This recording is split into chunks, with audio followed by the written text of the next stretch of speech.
the most crucial question of all. What is that? And why won't they let journalists in? Perhaps it's too dangerous to have the journalists make that decision.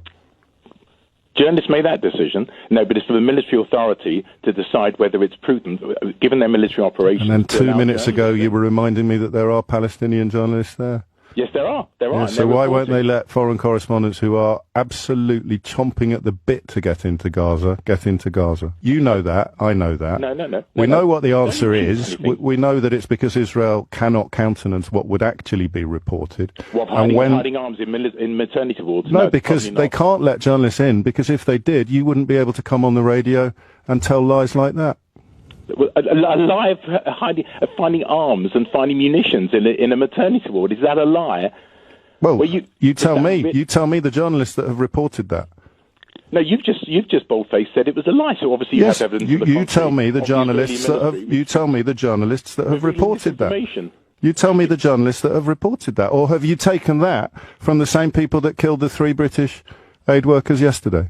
I take that from the video evidence of the army who have gone in. Say that again. Say that again more slowly. The video evidence that who?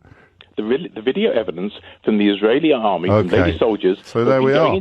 And that's the answer to your question. They can't let journalists in because then people like you wouldn't be able to take videos filmed by the actual soldiers killing the civilians as truth, would you?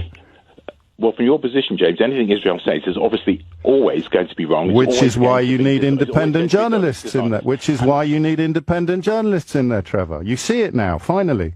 So you're accepting Hamas's figure, which you're saying... No, I'm accepting a Human Rights Watch's analysis of how the Palestinian Health Authority assembles its figures. No, and you are reminding everybody listening why journalists aren't allowed in by Israel. Because you wouldn't then be required to rely on footage filmed by the actual soldiers killing the actual civilians, Trevor. But here you are, live on the radio, saying it out loud.